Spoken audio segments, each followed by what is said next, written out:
Good evening. I'm Michael McGurr, a professor in the Department of History at Indiana University, Bloomington. I'm very proud to welcome you to the 33rd annual Paul V. McNutt Lecture of my department. It's one of the centerpieces of our academic year. This year is the first entirely virtual and streamed version of the lecture we've done. I'm excited about that. A number of people have worked to bring this event together. I want particularly to thank Vanessa Chloe of IU's College of Arts and Sciences. I want to thank my fellow committee members on the annual Paul McNutt Lecture Committee, Professors Sarah Knott and Judith Allen, also the chair of our department, Wendy Gamber, all of whom worked together to bring our speaker here. This lecture, I should say, is made possible by the generosity of friends and alumni of the IU History Department. The lecture honors the legacy of Paul V. McNutt, one of the extraordinary figures in the history of the university. He earned his bachelor's degree at IU. He edited the Indiana Student, our daily newspaper. He was a professor, dean of the law school. He became, in politics, governor of Indiana. U.S. High Commissioner to the Philippines, Director of the Federal Security Agency, and then during World War II, Chairman of the War Manpower Commission. In this bicentennial year of the university, McNutt's career is a reminder of the importance of IU's history and also of the importance of Indiana University in shaping the history of this state and indeed of this country. I'd also add, as the fortunate holder of a separately endowed Paul V. McNutt Professorship in Modern American History, I want to underscore that the generosity of the McNutt family and their friends over time have benefited this department in multiple ways and benefited the university as well. So they're an example of ongoing support for this institution. The subjects that defined McNutt's career, law, politics, social welfare, public service, diplomacy, all remind us of the continuing relevance of history itself, a subject that our speaker will address tonight. In that, we're especially fortunate this evening to welcome Professor Robyn Lee Muncy. Professor Muncy earned her PhD at Northwestern University, and she's taught for many years now at the University of Maryland, College Park. She is a researcher and writer in 20th century US history, someone who has worked in the era of Paul McNutt. She's focused particularly on women, on social policy, and progressive social movements. As well as serving as a professor, she's the director of the department's honors program, the history department's honors program at College Park. In her career, Professor Muncy has done really what all great research universities enable faculty to do, to weave together research, teaching, and service so that one informs, strengthens, and enriches the other. And she's done that with considerable distinction. She's the author of Creating a Female Dominion in American Reform, 1890 to 1935, published by Oxford University Press. I have to make a confession, that's a book that's influenced my work a good deal, and yet I got that book new at half price. It informed me but gave no royalty to Professor Muncy. If we'd been doing the in-person dinner, I could have at least given her my dessert in addition to hers, but instead I will only say that her work really has benefited me and helped me to understand progressive reform on which I've worked in a different way. More recently, she is the author of a biography of one of the fascinating 20th century activists, Josephine Roach. The book is Relentless Reformer, Josephine Roach and Progressivism in 20th Century America. That book has been published by Princeton University Press. Beyond that, she's produced a tsunami of articles, lectures, presentations, and talks. A scholar of really wide-ranging appearances and broader service to multiple audiences. She's won numerous teaching awards, providing courses that are rooted in her work on women's and reform history. As I say, each part of her work has really informed the other. And so we have not only here a marvelous researcher, but as well a marvelous teacher and speaker. In that regard, I want to underscore her outreach beyond the academy. Two things that are particularly striking and relevant for us tonight. She's the guest curator of the long-running exhibit at the National Archives, Rightfully Hers, American Women and the Vote. It opened in 2019 and it will continue into next year, into 2021. She also serves on the advisory board of a really fascinating parks service project, the Votes for Women Trail, sponsored also by the National Collaborative for Women's History Sites. It's laying out a really extraordinary map of different places of significance in women's crusades for the vote, I noticed. So I was looking up there are a striking number of places in Indiana that are a part of that Votes for Women Trail. So her books, her teaching, her public service, all of them lead to this talk that she's to give us tonight. It's called, Did the 19th Amendment Enfranchise American Women? Provocative question. You may well have questions as well. So following her presentation, I will present questions to Professor Muncy that you generate. If you look down at the bottom of your screen, you can see a Q&A tab in the center of the bottom of the screen. You can use that to type in your questions. They'll come to me, assuming that they're appropriate for family listening. I'll read them to Professor Muncy. So with all of that, it's truly my pleasure to welcome Professor Robyn Muncy to hear her speak on Did the 19th Amendment Enfranchise American Women?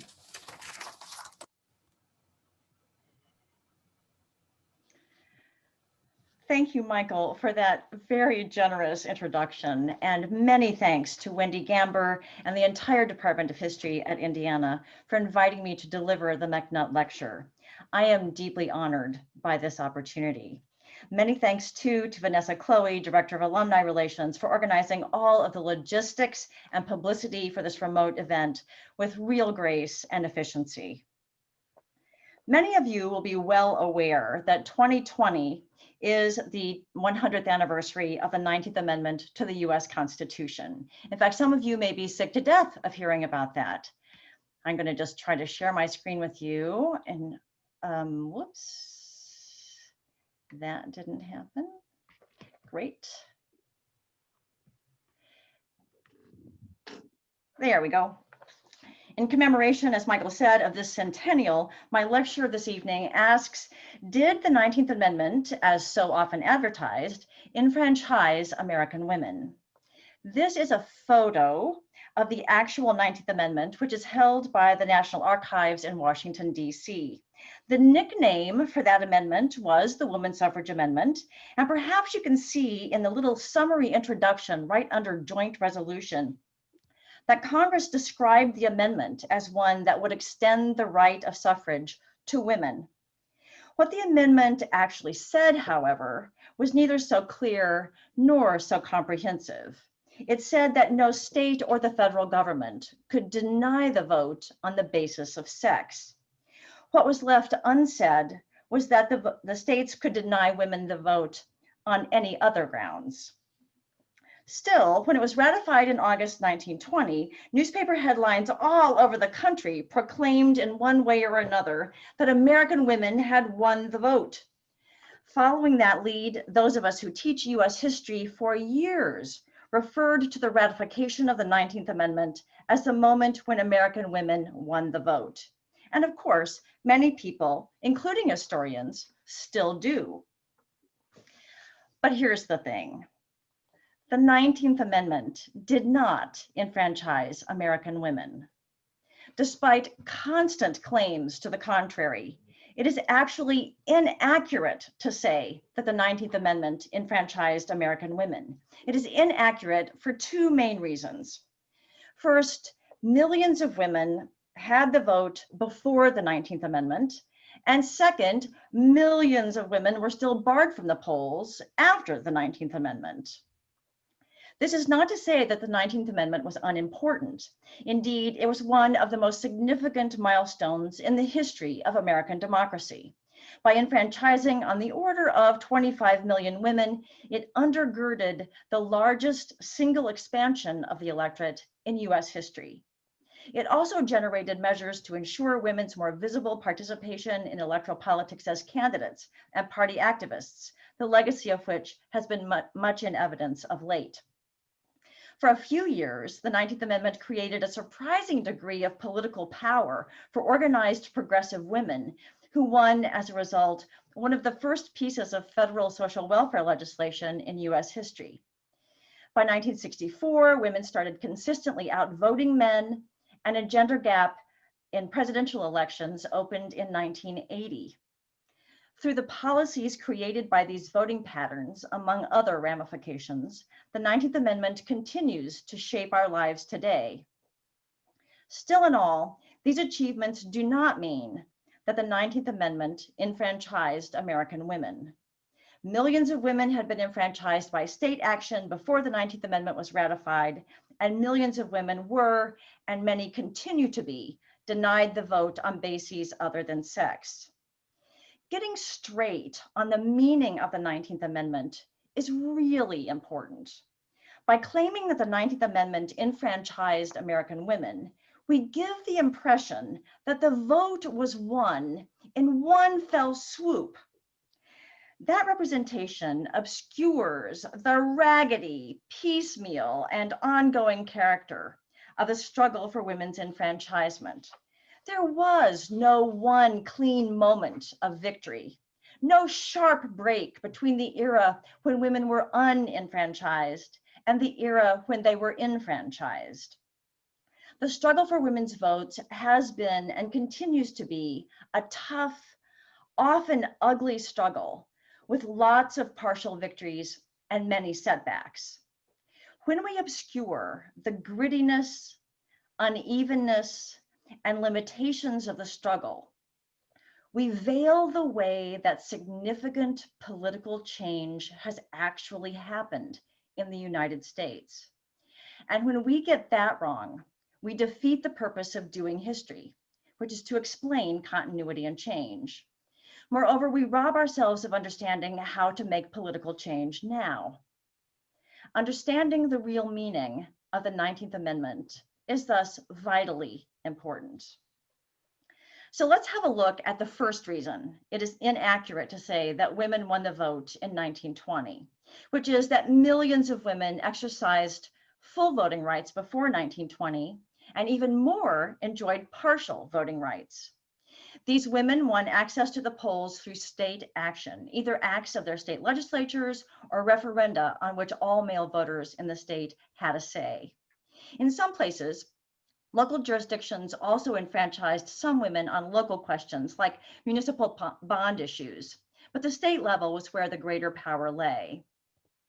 States had the power to enfranchise women in any or all elections, including national congressional elections and presidential elections.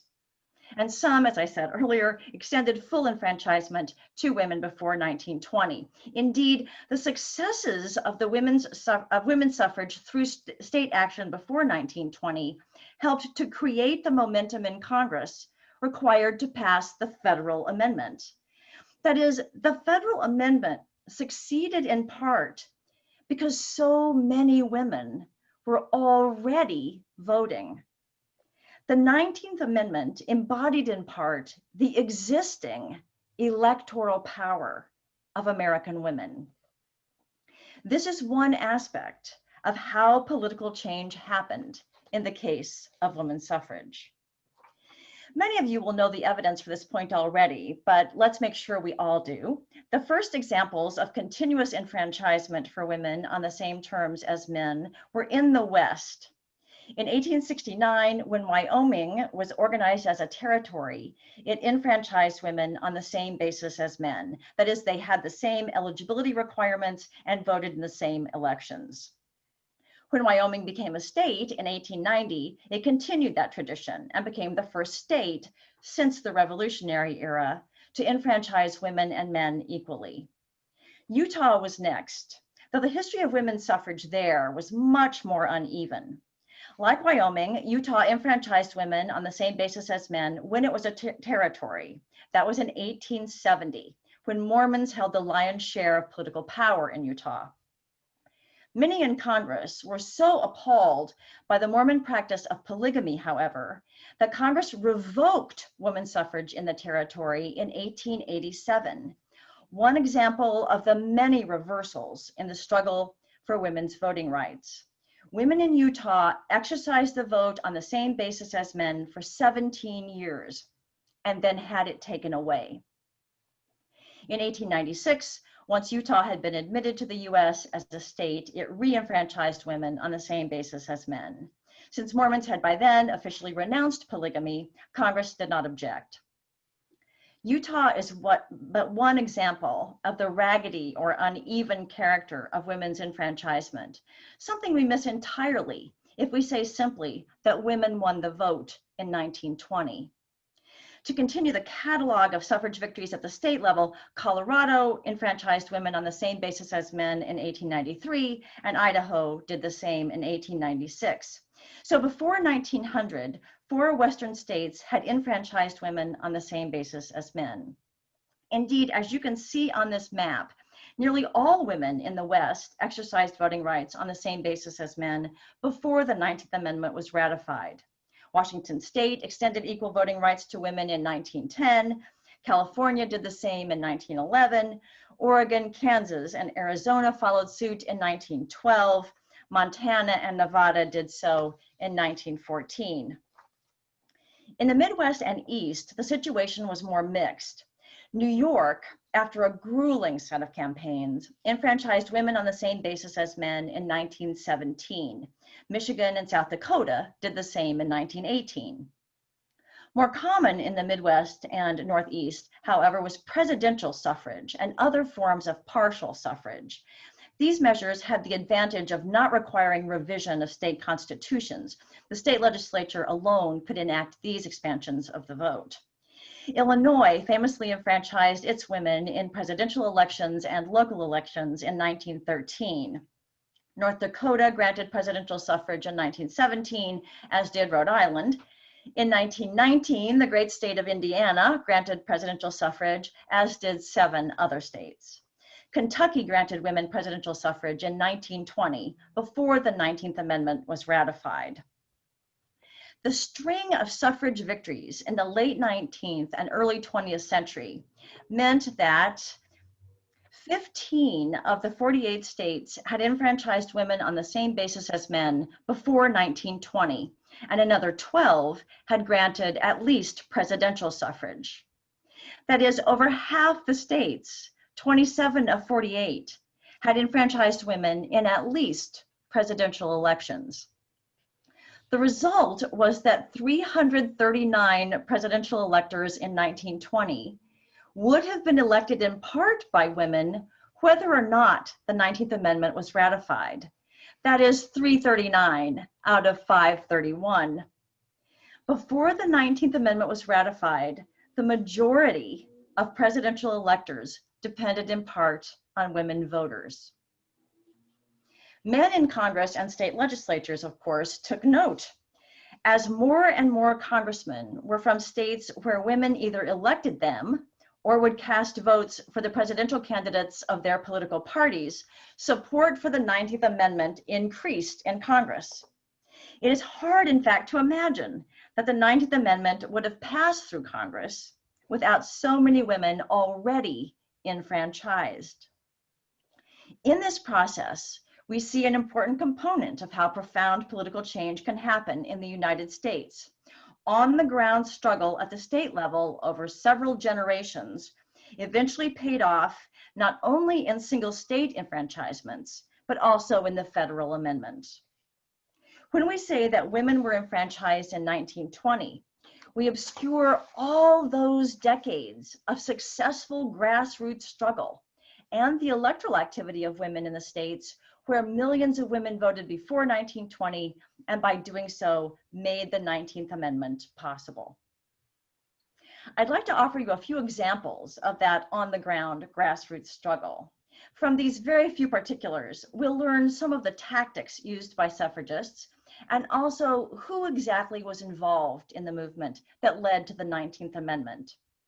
I especially want you to see that the movement became increasingly diverse in the early 20th century, and that in the final decade before the ratification of the 19th Amendment, the women's suffrage movement constituted a genuinely mass movement of women and men from all economic classes, as well as from virtually all racial and ethnic groups. As to tactics in the 19th century, women suffragists perfected a broad range. They petitioned and testified before their state legislatures, as well as the US Congress. And here you see, I hope you can see this on your screen, a petition signed by two of Frederick Douglass's children.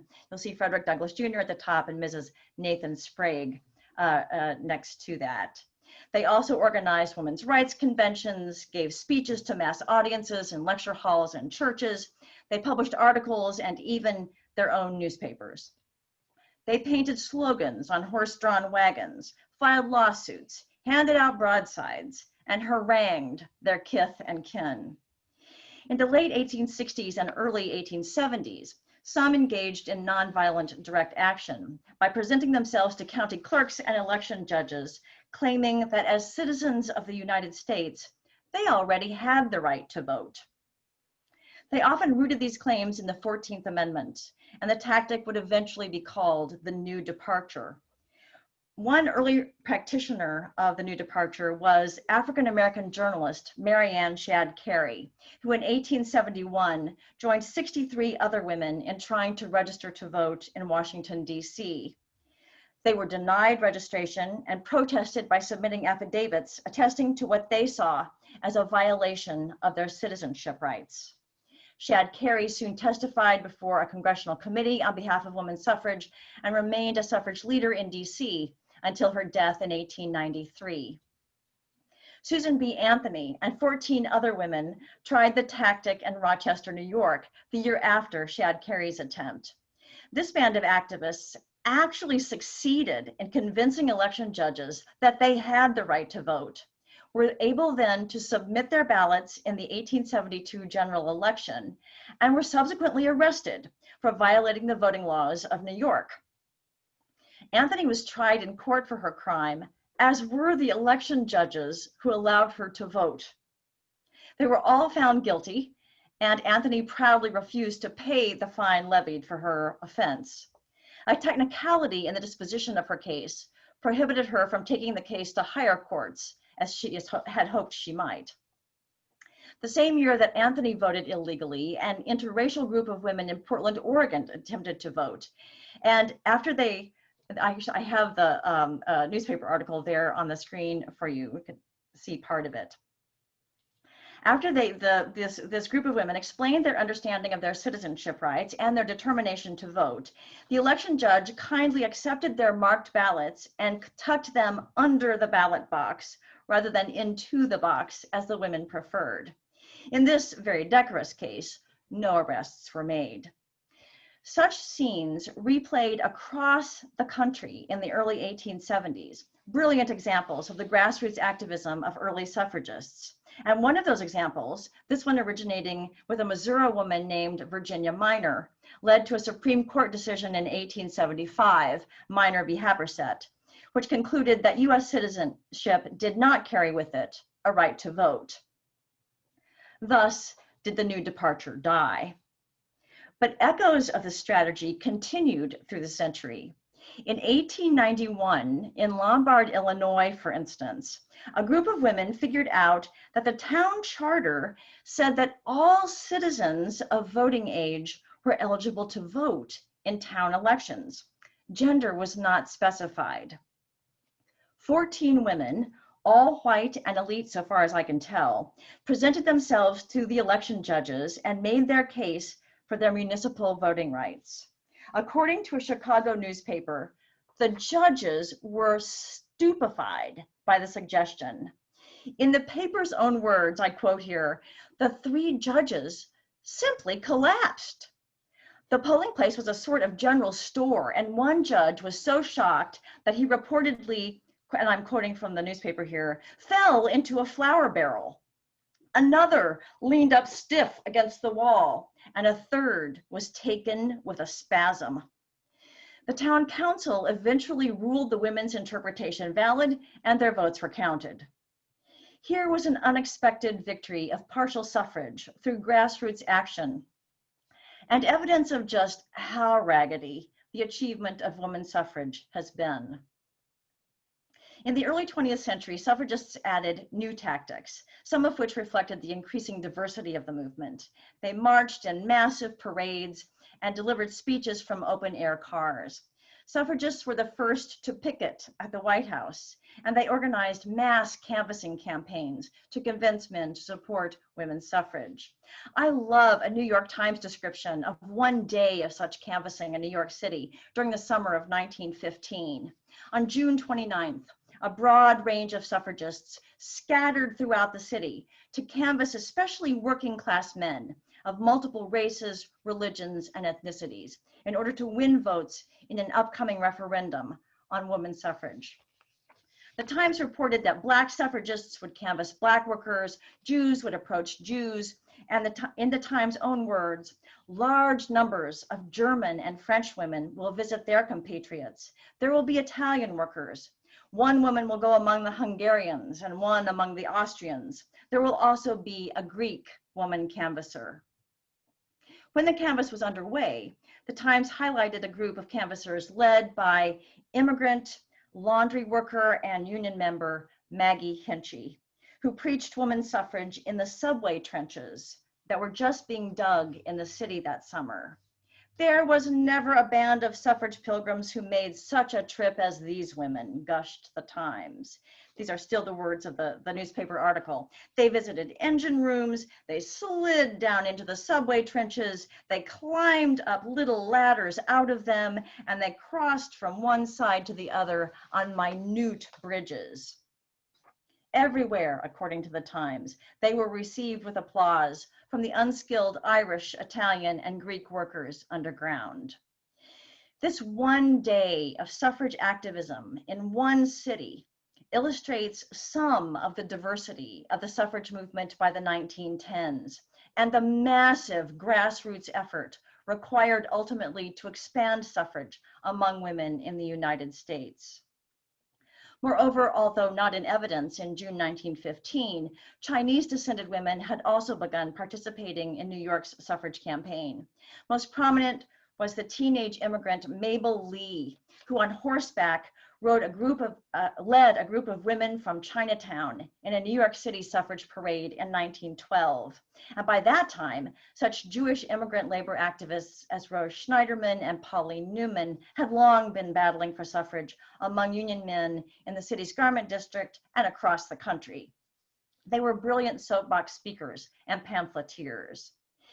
It was this multi-ethnic, multiracial, cross-class movement that convinced New York men to enfranchise the state's women in 1917, and in the bargain, to move the needle toward a federal amendment.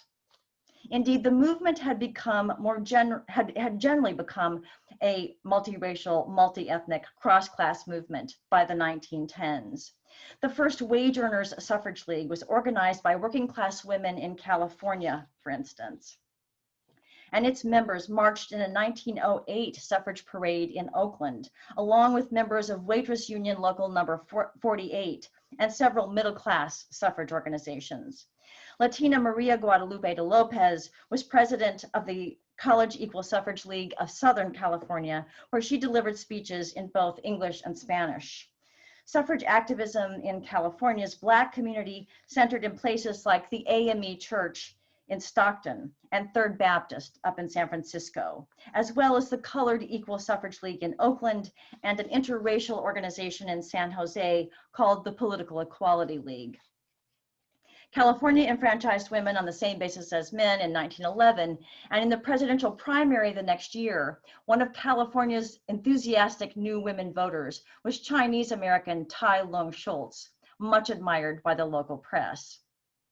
In Indiana, the women's suffrage movement gained strength as it became more diverse in 1912 and 1913. Especially the Equal Suffrage Association, headed up by white physician Dr. Hannah Graham, incorporated both working class and African American chapters, as well as those of middle class and white suffragists. School teacher CARY Barnes led the Black chapter of the association, which was headquartered in Indianapolis.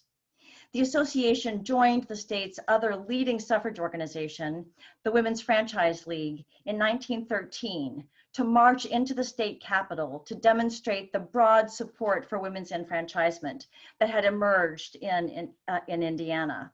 Before that march, Indiana's suffragists had organized automobile tours of the state to drum up support in small towns and rural areas. Votes for Women banners reportedly hung on fences and barns throughout the state. And in 1912, the Equal Suffrage Association dropped Votes for Women buttons from a hot air balloon to publicize an upcoming suffrage speech. I wish I had time to give you loads of additional examples of the tactics and diversity of this mass movement in the teens, but you get the point. Women's enfranchisement has been the result of hard and creative work by women from all classes, races, ethnic groups, immigration and citizenship statuses, rural and urban residents. Women from these groups have often acted apart from each other, often acted despite and sometimes even against each other, which we may want to discuss in the Q&A.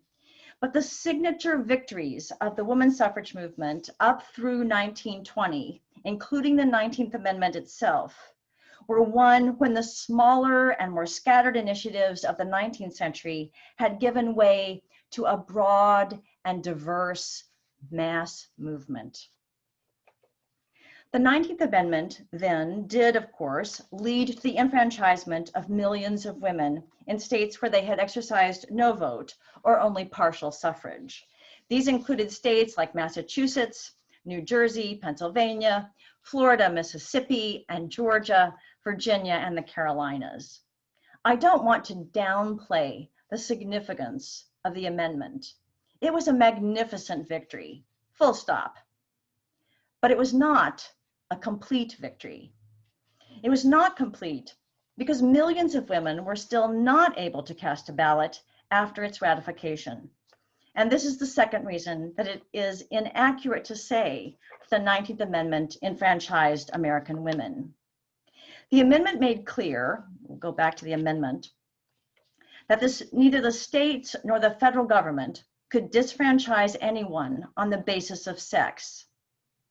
That particular wording meant first that territories could disfranchise on the basis of sex, and second, that the states could disfranchise women and men on other bases than sex.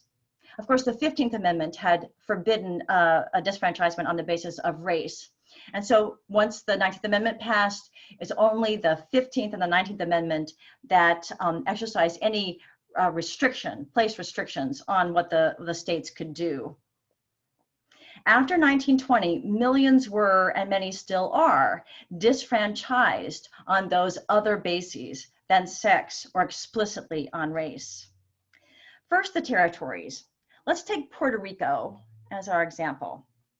Because the 19th Amendment did not forbid the territories from denying the vote on the basis of sex, women in Puerto Rico had to approach their territorial legislature for the vote. And Puerto Rico's territorial legislature refused in 1920, even though a suffrage movement had been active in Puerto Rico for many years, centered especially in the labor movement. After 1920 then, several important new suffrage associations formed in Puerto Rico to continue the battle for women's enfranchisement there. When the legislature resisted, which it did across the 1920s, some Puerto Rican suffragists appealed to the US Congress for aid. In 1929, as you can see in this letter from Puerto Rican suffragist Ana Velez, the US Congress was on the verge of passing a bill to enfranchise women in Puerto Rico. That threat was enough to convince the territorial legislature to enfranchise literate women in that year. But not until 1935 did all adult women gain access to the polls in Puerto Rico. Puerto Rican women's struggle for the vote is an explicit part of the movement of American women to gain the vote, and it is excised from the history of that movement if we end the story in 1920, when the most vital era of suffrage activism in Puerto Rico actually began. While Puerto Rican women were all US citizens when the 19th Amendment was ratified, many Native American women were not, and so did not benefit immediately from the amendment either. This part of the women's suffrage story is complex because some Native American women, maybe half, maybe even a little more than half, did have US citizenship and gained voting rights along with other women in their states or in 1920. Moreover, there were important Native American suffragists, including Marie Baldwin, who's pictured here, from the Turtle Mountain Chippewa Band, Gertrude Bonin, a Yankton Sioux, and Laura Cornelius Kellogg from the Wisconsin Oneida. But not all Native Americans had US citizenship until 1924, when Congress passed the Indian Citizenship Act. Even after that, many states found ways to deny the vote to American Indians living on reservations. Some states claimed that because Indians were living on reservations, they were not residents of the state, and so ineligible to vote. Some excluded Native groups because they were not taxpayers, or they were considered wards of the state. Efforts by Indigenous people to gain the vote continued state by state into the post-World War II era, as you can see from this affidavit in which Julia Denetclaw protested her rejection for voter registration in Shiprock, New Mexico in 1946. New Mexico loosened its restrictions on Indigenous voting rights in 1948 as a result of a court case. Utah, however, that early enfranchiser of non-Indigenous women, continued explicitly to exclude Native Americans from the polls until the mid-1950s, after which many subtler sorts of barriers have continued to be thrown up against Indians' access to the polls in many states and counties. One of the broadest exclusions from the polls after 1920 was, of course, that of African American women in the South. African American women in the South were largely disfranchised after ratification of the 19th Amendment by the same means that had by that time effectively disfranchised African American men.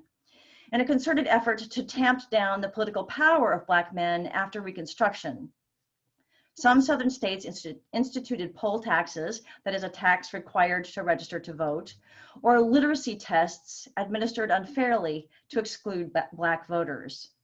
The threat of economic reprisals for voting and brute violence were also used to prevent Black men from voting. These same methods were employed to exclude Black women from the polls after ratification of the 19th Amendment. Black women fought back. Against all odds, they tried to register to vote in Southern states throughout the 1920s. Some were successful. Many more were turned away.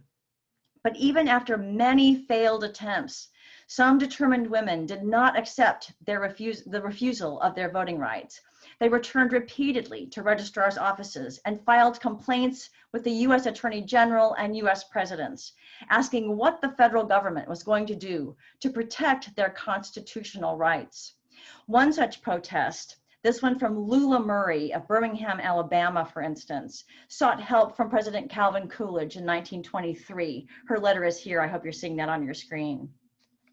In her letter, Murray explained that she remained unable to register to vote despite the 14th, 15th, and the 19th Amendments, which she knew guaranteed her that right. She asked for Coolidge to intervene. Department of Justice files are full of such protests from the 1920s.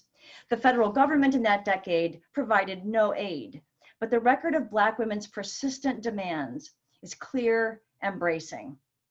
It reveals one of the meanings of the 19th Amendment. It became a resource in the ongoing struggle of women who remained barred from the polls. In the 1930s, African-American women like Amelia Boynton in Selma, Alabama, continued to demand their voting rights. Boynton, a home demonstration agent for the U.S. Department of Agriculture, managed to register to vote in 1934, and she encouraged her friends and neighbors to do the same, despite the difficulties and even dangers involved. Boynton kept up her voting rights organizing in Selma for 3 decades. Eventually, in 1965, Boynton helped to bring John Lewis and Reverend Dr. Martin Luther King to Selma for the voting rights campaign that included a march from Selma to Montgomery, widely considered to have been a pivot in the struggle for Black voting rights. Here, I hope you can see that there's a photograph where she is praying with other activists before beginning the first attempt at that march, which is now referred to as Bloody Sunday, March 7th, 1965. She would be brutalized by a state trooper as she tried to cross the Edmund Pettus Bridge. Women like Lula Murray and Amelia Boynton need to be included in the roll call of suffrage activists. By 1964, their relentless on-the-ground grassroots efforts had once again coalesced into a mass movement, which won a constitutional amendment abolishing the poll tax, that's in 1964, and then the Voting Rights Act of 1965. The Voting Rights Act outlawed those unfairly administered literacy tests in places where less than 50% of the adult population was registered to vote, and it sent federal registrars into the South to register Black voters in places where discrimination was demonstrable.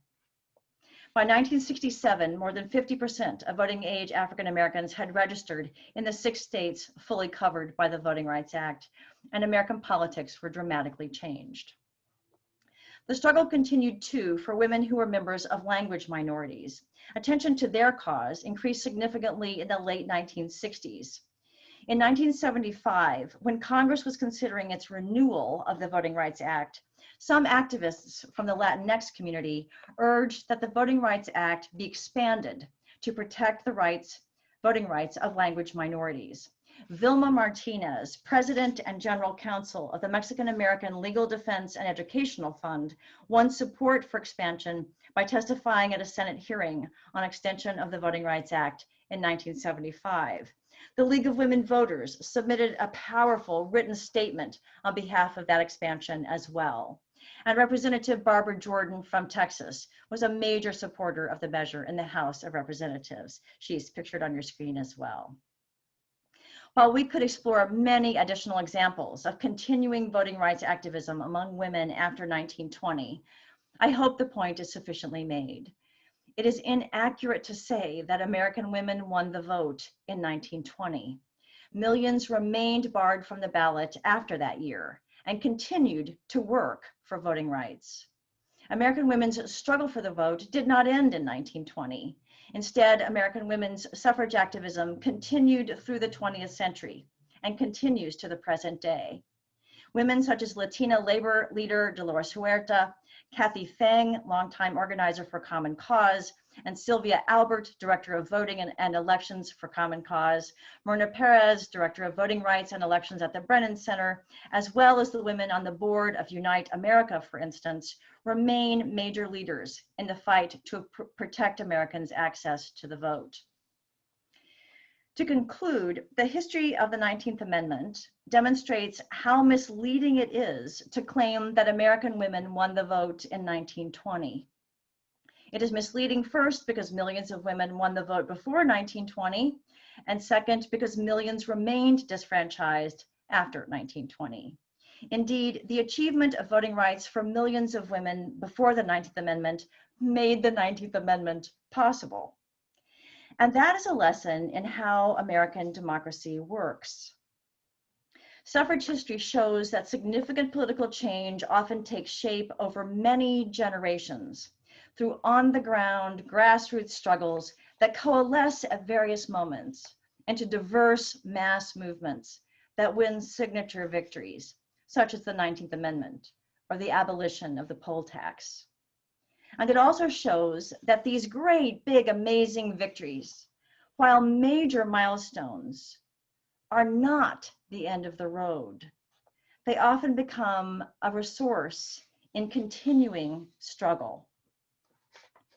It is a big deal to get this history right, because if we claim that American women won the vote in 1920, we misunderstand not only the history of one constitutional amendment, but how American democracy works and what it demands of us. This history shows us that fundamental changes in the structure of US politics and policy have never been made in a single moment, after which participants dusted their hands and moved on.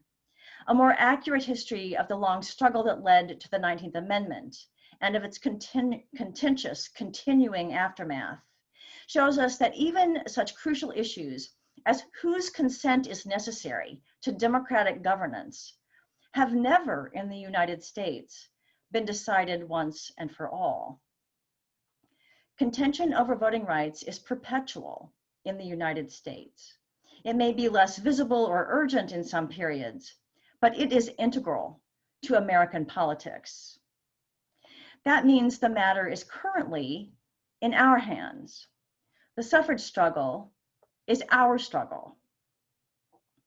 The thought that the issue of who votes will never be finally put to rest may feel, understandably, exasperating and exhausting.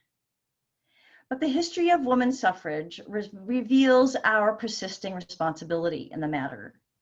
And if we see how dauntless earlier suffrage activists have been, then surely we can be dauntless too. And we will make clearer just how dauntless they were if we avoid the misleading claim that American women won the vote in 1920.